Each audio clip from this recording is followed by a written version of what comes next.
It's late where I am tonight, and I hope it's late where you are too. The lamp turned down, the door shut. Nothing left that the day still wants from you. That's the right way to come up into these hills.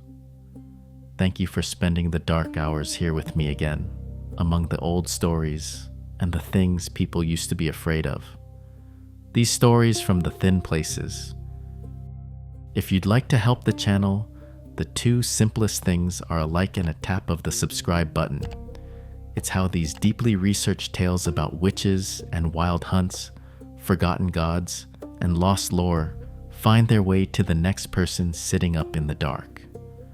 And if you leave just one comment tonight, let it be this one. Tell me where you are and what the hour is there. I like knowing which corners of the world are awake with me. There's an image from the old logging camp stories I haven't been able to shake. A creature so ashamed of how it looks that it spends its whole life weeping. And when a hunter finally corners it, it dissolves entirely into a little pool of its own tears. That is a monster these mountains made. And the further I went into Appalachian folklore, the more of them I found built the same way. Not really there to frighten, but to hold something the people had no other words for. A grief, a loneliness, a hard-won warning worn smooth by handling. So tonight is not only a bestiary, though the beasts are all here, the winged things and the woolly things, and the shapes on the ridgelines. It is a walk through what these mountains were afraid of, and why. Settle in and enjoy. It is a little before dark, sometime in the last century, and you are walking a wagon road up into a hollow in the southern mountains. You do not know exactly where. It does not matter, because they are all a little the same. The road follows a creek because up here the creek is the only thing that knows the way down. On either side, the ridges climb steep and close, so that the sky is only a bright seam directly overhead, and it is going out. The trees are enormous and very old. Chestnut and oak and hemlock, trunks wide as a room, and under them the light is already gone, pooled and blue between the roots. You are not lost, but you have that first cold feeling that lostness is possible here, that the mountain does not particularly care whether you get home. Somewhere off to your right, a whip-poor will starts up, 3 notes over and over, and then stops mid-phrase, as things do when something passes near them. The creek talks to itself, and you understand, standing there, why the people who settled these hollows filled them so thickly with monsters. Not because they were simple, because they were paying attention.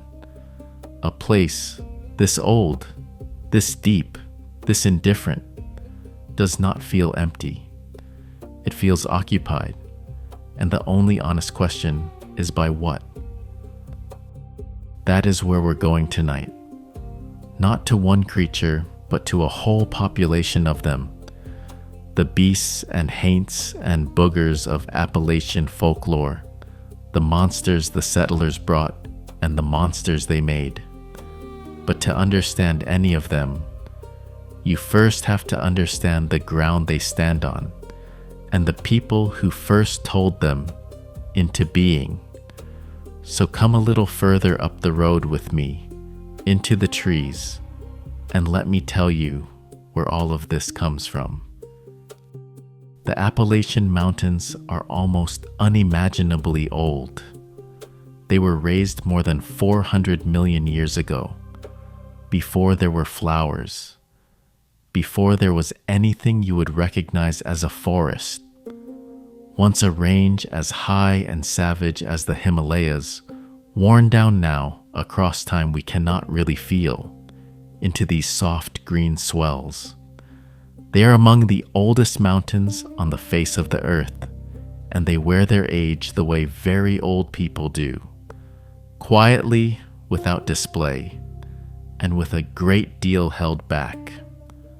When European settlers came up into them, they were walking into land that had been continuously inhabited and storied for something like 15,000 years by the Cherokee and their ancestors. But that is a different night, an older layer, and we will honor it on its own. Tonight we are with the newcomers. They came mostly in the 17 and 1800s, and they were poor. Scots-Irish, above all.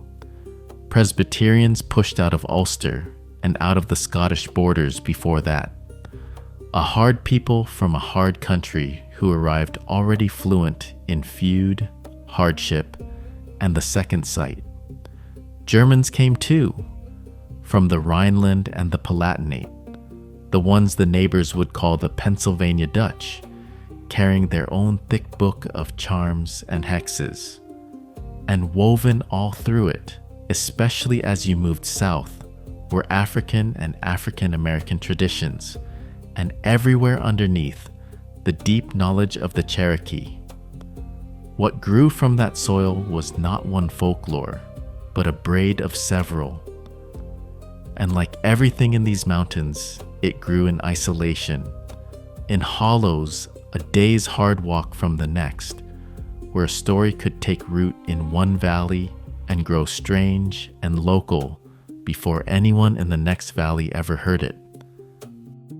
That isolation is the thing to hold on to.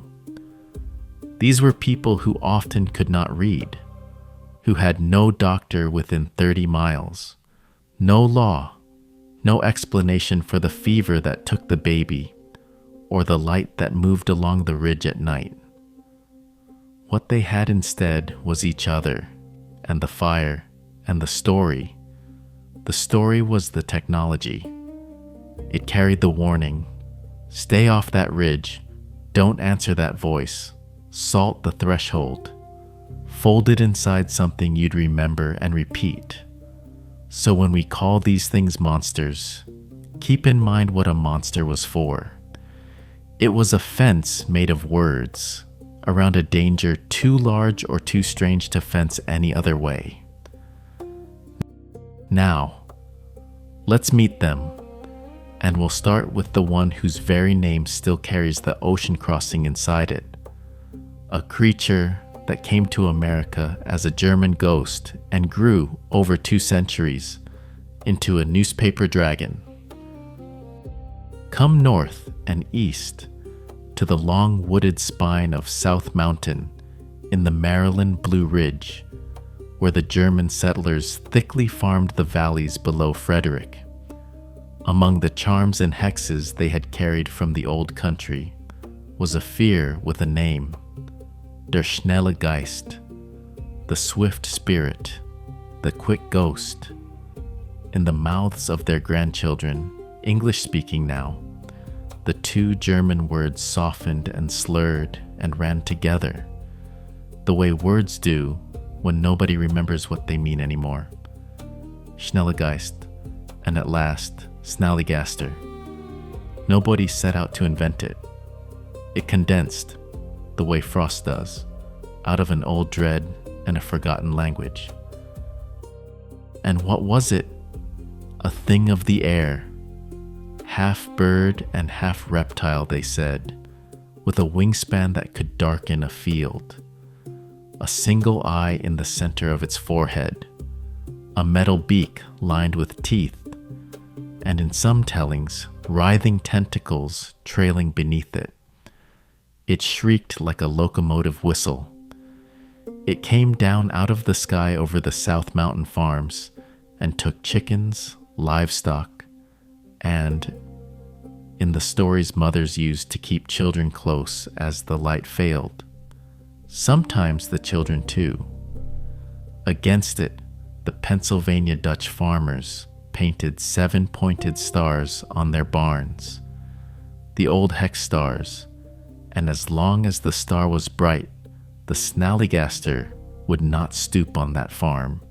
You can still see those stars on the barns today.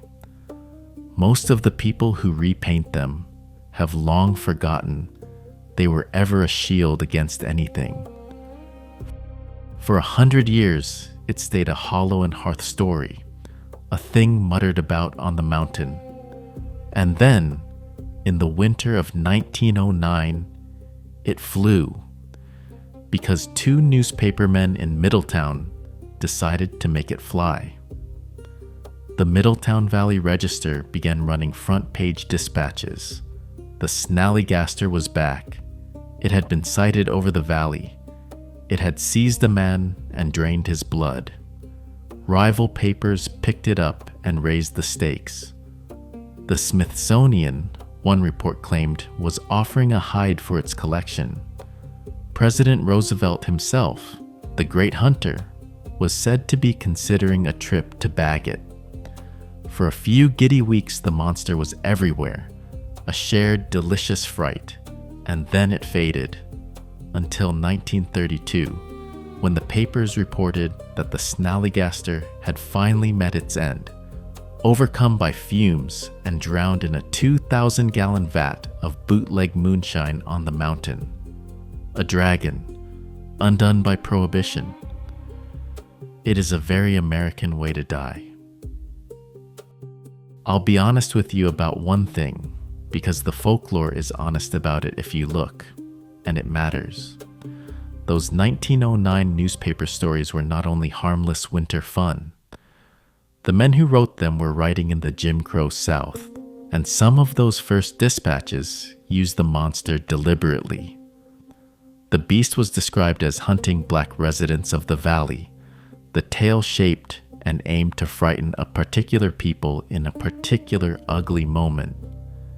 It is worth saying plainly and then setting gently down, because it is part of the real history of how these stories get used. A monster is a fence made of words, and a fence can be built to protect or built to menace, and the same creature can do both in the same decade. The Snallygaster, the German grandmothers whispered, was a warning against the dark. The Snallygaster the newspapers printed was, for a while, something meaner. Both are true. We keep the whole of it. Come back to the mountains proper now, and to a creature that is the exact opposite of the Snallygaster. Not a terror of the open sky, but the shyest, saddest thing in all these woods. Walk down off the ridge into the deep hemlock forest, the dark evergreen stands of the northern Appalachians in Pennsylvania, where the canopy closes so tight that the ground stays damp and dim at noon. This is the home of the Squonk, and of everything we'll meet tonight, it may be the one I love most, because it is a monster whose only weapon is its own unhappiness. The Squonk, the loggers said, is the homeliest animal in the world, and it knows it.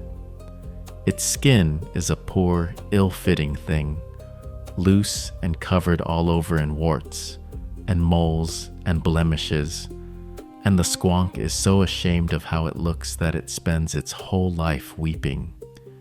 You can track it by the tears, a glistening trail through the wet hemlock needles, and you can hear it on cold moonlit nights, sobbing softly to itself deep in the timber, because the frost makes it cry all the harder.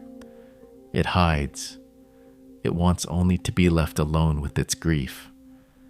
It is, the old lumberjacks agreed, almost impossible to catch, not because it is fierce, but because it is so very careful never to be seen. But there is a story of a man who caught one. A hunter, the tellings call him J.P. Wentling, who tracked a Squonk by its tears through the moonlit woods and, imitating its weeping, coaxed the miserable creature to let itself be lifted into a sack. Wentling threw the sack over his shoulder and set off home, delighted, the first man ever to carry a living squonk. And as he walked, the weight on his back began to shift and lighten, and the sound inside changed. The sobbing softened to a wet bubbling, and then to nothing. When he opened the sack, there was no squonk. There were only tears and a few bubbles, already sinking. Cornered, captured, with nowhere left to hide from being looked at, the squonk had done the only thing it knew how to do. It had dissolved entirely into its own weeping and disappeared. Now, the squonk comes to us from a wonderful old book, William T. Cox's Fearsome Creatures of the Lumber Woods, printed in 1910, a straight-faced field guide to the tall-tale monsters of the logging camps, where it is given the mock Latin name Lacrima corpus dissolvens, the tear body that dissolves. It is a joke, in other words, a bunkhouse yarn spun by tired men to spook the new boy. And yet, sit with it a moment and it stops being funny. Here were men doing brutal, dangerous work in a cold and lonely place, far from anyone who loved them. And the monster they invented for that dark was not a killer. It was a creature so lonely and so convinced of its own ugliness that it would rather melt into salt water than be seen. Sometimes the thing the mountains are most afraid of is not being eaten. It is being looked at and found wanting and having nowhere to hide. The loggers knew that feeling. They gave it a name and a trail of tears and let it cry for them out in the timber where no one had to admit it was themselves. Let the squonk weep and slip away. We're going deeper south and further down the years now, into the hills of West Virginia, where the woods hold a heavier thing, a creature of white fur and a smell of sulfur that the old people simply called the white thing, and that our own age has renamed the Sheepsquatch. Along the ridges and bottoms of Boone and Kanawha and Putnam counties, for a very long time, people have reported the same encounter, with a consistency that is either evidence or contagion, depending on how you hold it. Something large, bear-sized or bigger, steps out of the tree line. But it is the wrong color, a dirty, matted white, shaggy and woolly, like a great filthy sheep, so pale it seems almost to glow in the dark. It walks sometimes on 4 legs, and sometimes rears up on 2. Its head is wrong for its body, long and dog-like, or some say almost reptilian, with teeth. It has horns, curved back like a ram's. Behind it drags a long, hairless tail, more like an opossum's than anything that ought to be that size. And it stinks. A raw sulfur reek, the smell of struck matches and rotten eggs, that hangs in the air after it has gone. The older name, the white thing, is the truer one, I think, because it tells you what the creature actually is before folklore tidied it into a costume. The white thing was whatever pale, wrong shape stepped out of the West Virginia dark and could not be named. A category more than a creature, the mountain's blank space given a color. Sightings clustered thick in the 1990s and gave it its newer, joking name, Sheepsquatch, half sheep and half Sasquatch, and the joke has mostly stuck. But out in those hollows, when it is late, and the woods go quiet and something enormous and colorless shifts in the brush, and the smell of sulfur rolls up the bank toward you, nobody is laughing. The white thing is very old. It has just been putting on new clothes. And where there is a white thing, there is usually its darker cousin. The thing on two legs, the wild man, the shape at the edge of the firelight that everyone in these mountains has a name for. Come with me to that edge now, because the largest monster in Appalachia is also the hardest to see. They call it many things depending on which hollow you're standing in. In the coal fields of Southwest Virginia, it is the Wood Booger. And that word, booger, is worth stopping on because it is one of the oldest words in this whole tradition. It comes from the same root as bogey and boggart, and the old bogeyman, the Scots and English word for a frightening spirit, a haunt, a thing that hides in the dark to scare you. The settlers brought booger with them across the water as a word for exactly that, the nameless dread of the night. And in the American woods, they pinned it onto the huge hairy man shape their descendants kept meeting in the timber. A wood booger, then, is not quite our modern Bigfoot, with its blurry film and its cable specials. It is older and vaguer and closer to a ghost. The booger of the woods, the fear itself, wearing fur. Elsewhere in the southern mountains, you'll hear it called the Yahoo, after the cry it is said to give. A wild, howling Yahoo rolling down out of the ridges at night. A sound with no animal you can honestly attach to it. And that wild man tradition runs back centuries before anyone had ever heard the word Sasquatch, before the famous film footage, before the word Bigfoot existed at all. Every deep woods people on Earth seems to keep a version of him, the enormous, shaggy, half-human thing that lives just past the edge of the cleared and the known, that watches the settlement from the tree line and slips away when you turn. In Appalachia, he was the guarantor of the wild, the living proof that the forest was not yours, that it kept its own citizens, that a full day's walk from your cabin, the land still belonged entirely to something bigger than you and hairier than you, and perfectly content to let you leave. The town of Norton, Virginia, is fond enough of theirs to hold a Wood Booger festival up at Flag Rock and to put up a friendly statue. But the friendliness is recent. The booger himself is as old as the fear of the trees. And now we come to the ridgelines. High up, along the bare spines of the ridges at the gray hour between afternoon and dark, the mountains keep the ridge runner. It is not a beast exactly, and not a ghost exactly.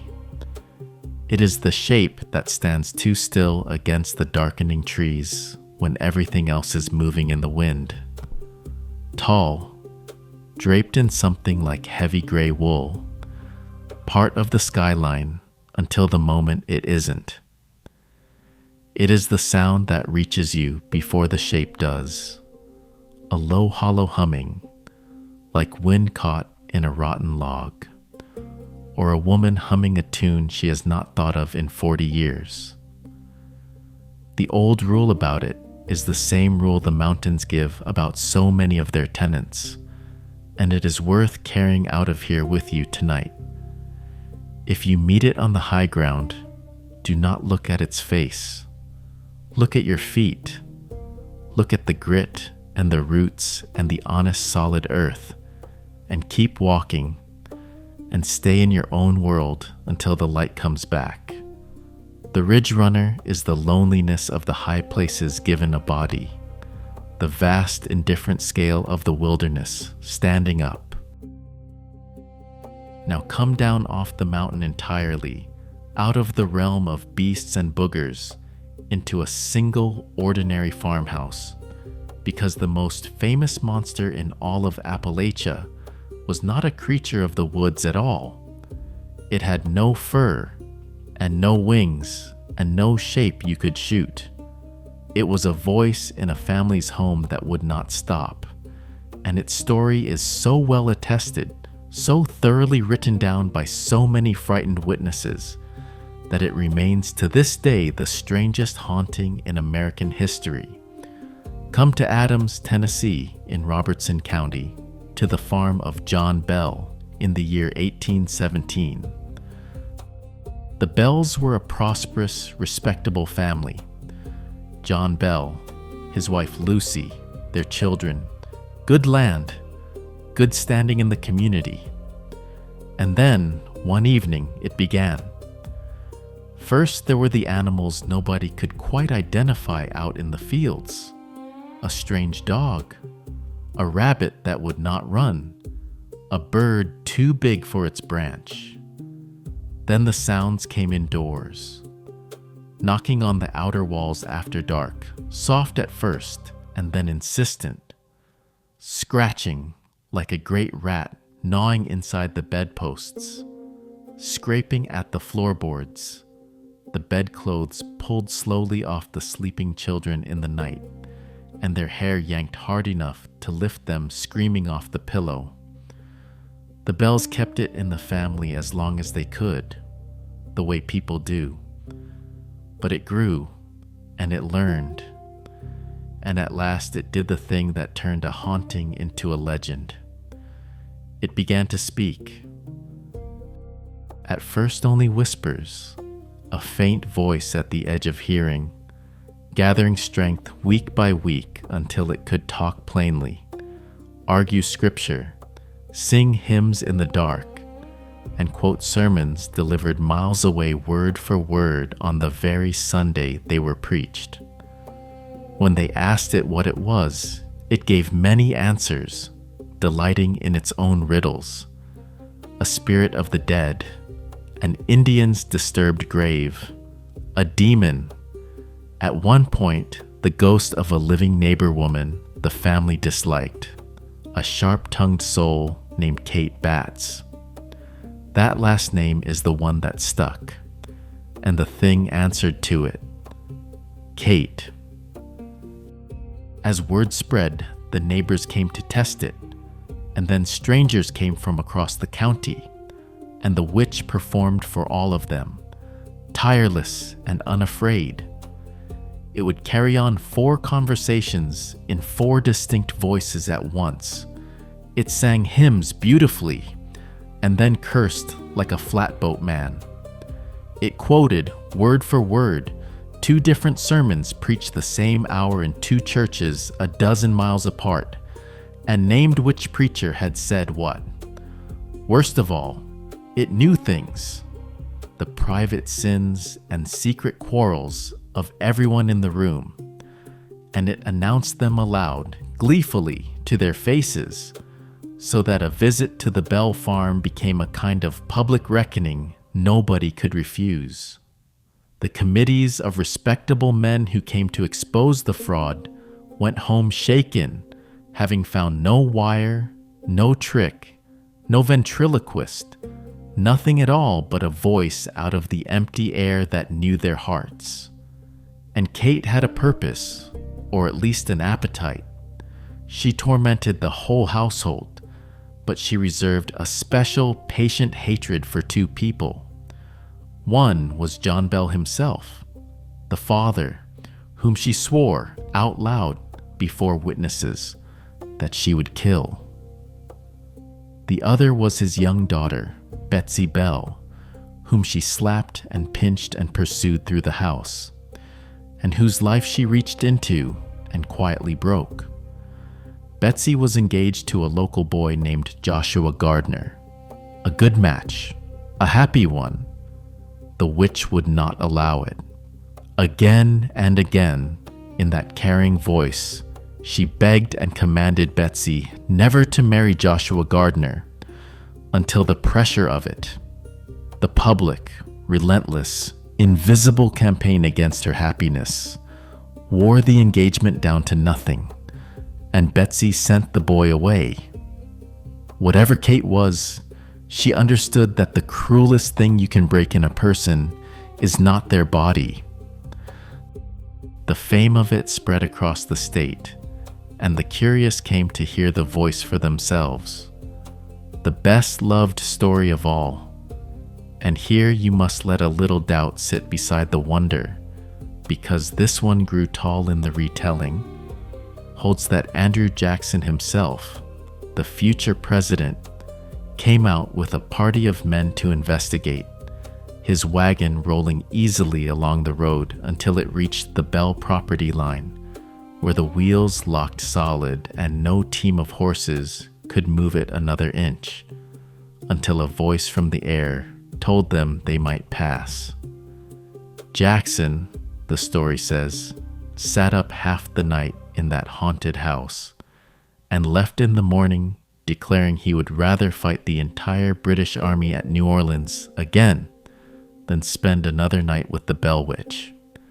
Whether it happened or not, the fact that people needed it to have happened tells you how large this thing loomed. It ended as it had promised. Through the autumn of 1820, John Bell's health failed strangely. Seizures and a heaviness that no doctor could name, the witch crowing over him the whole while. One December morning, the family found him deep in a stupor from which he never woke, and beside his bed a small vial of dark liquid that no one recognized. When they tested a drop of it on the cat, the story goes, the animal died at once, and Kate's voice filled the house in triumph, announcing that she had given old Jack a dose that finished him, and that he would never rise again. John Bell died the next day. To this day, in the long, cautious accounts of American folklore, the Bell Witch holds a singular and terrible distinction. It is remembered as the only case in the country's history in which a spirit was widely held to have killed a living man. Much of what we have was set down decades later in an 1894 book by a local writer who gathered the testimony of the old people who remembered. So hold it the way you hold all these stories, with wonder in one hand and a grain of salt in the other. But something happened on that farm. Too many sober, frightened people swore to too much of it for there to be nothing there at all.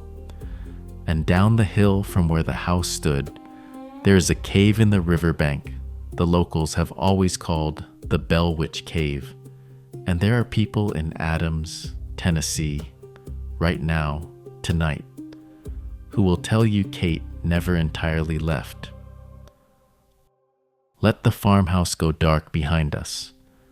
We have met the great ones, the dragon, the weeping thing, the white thing, the booger, the shape on the ridge, the voice in the house. But a bestiary of the famous misses the truth of these mountains, which is that the folklore was never really about the rare monsters at all. It lived in the ordinary evening, in the everyday defenses of everyday people. So let me spend our last while not on beasts, but on the texture of the belief itself, the quiet, practical, daily business of living in a haunted world, because that is where the real Appalachia is. Start with the women who held the whole system together, the granny witches. In the isolated hollows, where a doctor might be an impossible 2 days' ride away, medicine and magic and faith were never separate things. They were one seamless body of knowledge, and it was carried, mostly, by old women. The granny woman was midwife and herbalist and prayer healer all at once, and her craft was a braid of everything the mountains had thrown together: Scots-Irish charms, German powwow and brochure brought down from Pennsylvania, African-American root work, Cherokee plant knowledge, and Bible verse, all working side by side without anyone finding the combination strange.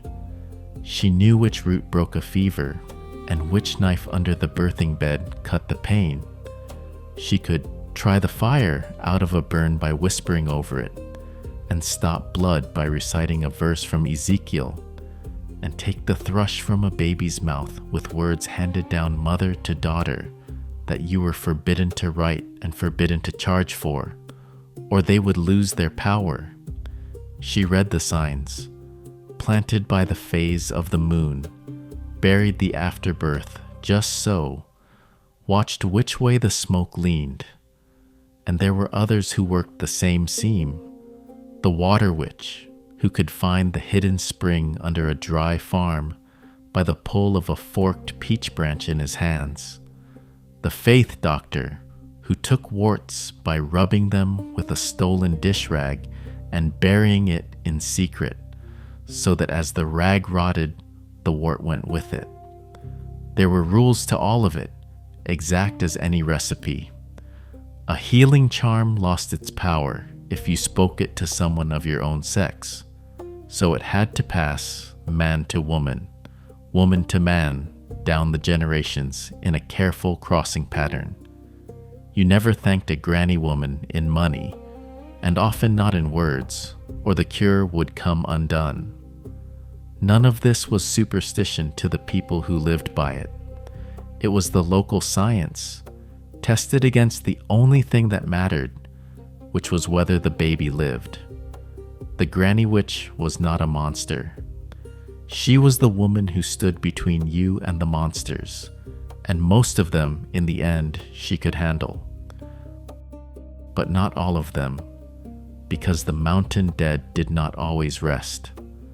The old word for the restless dead here is the haint, from haunt, the same root, the settler's word for a spirit that would not settle, that came back angry or grieving or hungry, or simply because its business was not finished.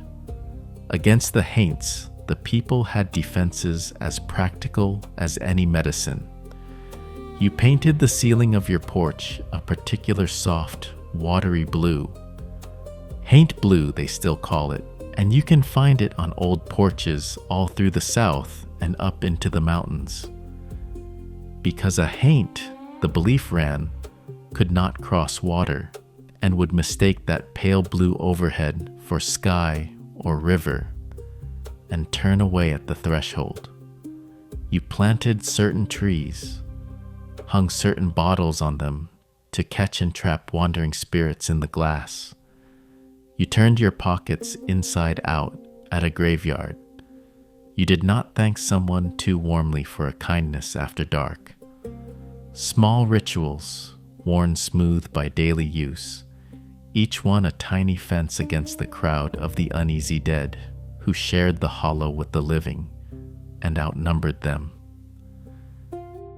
And there was one haint worse than the rest, the one that came for you in your sleep. Across the southern folk tradition, she is called the hag, or the boo hag, and everyone who has ever suffered her knows the same thing. You wake in the deep of the night, and you cannot move. Something is on your chest, pressing down, heavy as a millstone, and you cannot lift a hand or make a sound, and there is a weight and a presence in the room that means you nothing but harm. The old people said the hag had come in the night and was riding you, sitting on your chest, stealing your breath, taking something from you while you lay helpless. We have a clinical word now for the paralysis and the crushing weight and the sense of a watching presence. We call it sleep paralysis, and we can name the stage of sleep it comes from. But naming the mechanism does not touch the terror, and it does not explain why people who have never heard the folklore still wake to the very same figure on their chest. The hag is one of the oldest and most universal of all human night fears, and the mountains simply gave her a local name and a few defenses. A broom laid across the door, A sieve she was compelled to stop and count the holes in until the sun rose and drove her out. Come down finally under the mountain itself, because the men who went into the earth to dig the coal carried their own small people down with them. From the tin mines of Cornwall, and then across the sea, and into the Pennsylvania and Appalachian coal fields, came the Tommyknockers. They were the size of a child, dressed like miners, and they lived in the deep dark of the shafts, and their presence was announced by a sound every collier knew and dreaded and welcomed all at once. A knocking, tap, tap, tap, from somewhere back in the solid rock where no man was working. Some said the knocking was the Tommyknockers themselves, mischievous little spirits who stole your tools and blew out your lamp for sport. But the older, deeper belief was kinder and more frightening. The knocking was a warning. It came just before the timbers failed, just before the roof came down, and a wise miner who heard it dropped his pick and got his men out. And some said the knockers were the souls of miners killed in earlier cave-ins, still down there in the dark, knocking on the rock to warn the living away from the death that had taken them. So the men left them food, a bite of pasty, a crust from the lunch pail, set down in the dark for the small people, and did not curse them, and listened, always, for the knock, down where a single sound could mean the difference between walking out and never coming up. The ghost and the safety warning had become the same thing.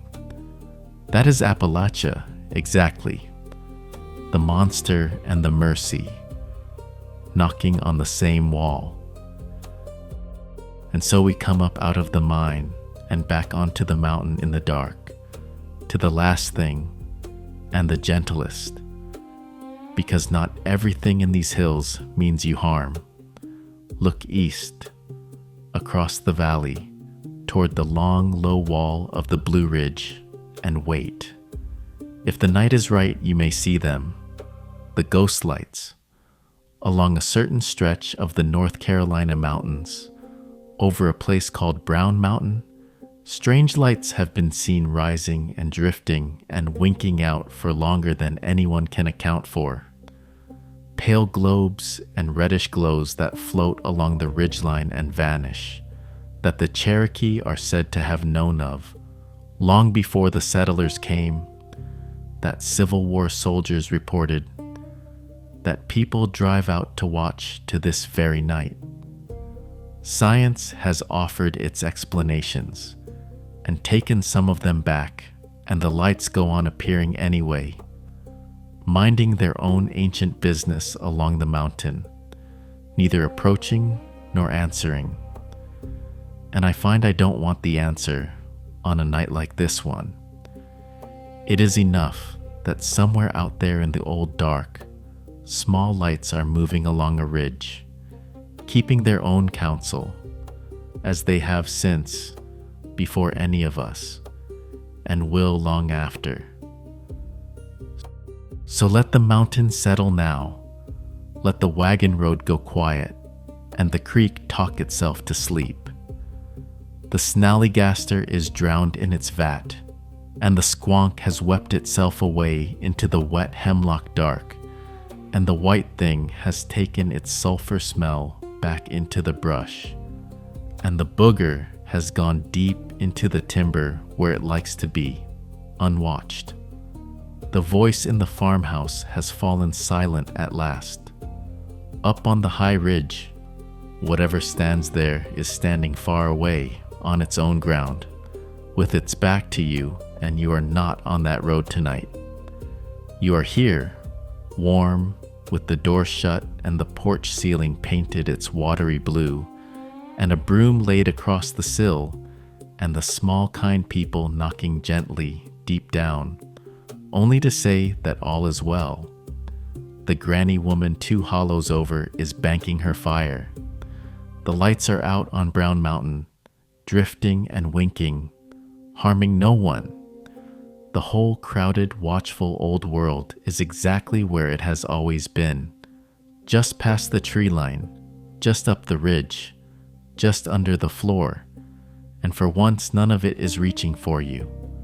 So let the day's weight go out of you, the way the heat goes slowly out of a banked hearth, and let yourself sink down, gently, into sleep. Thank you for spending this night in the old mountains with me. Sleep well, wherever the map has set you down tonight. And good night.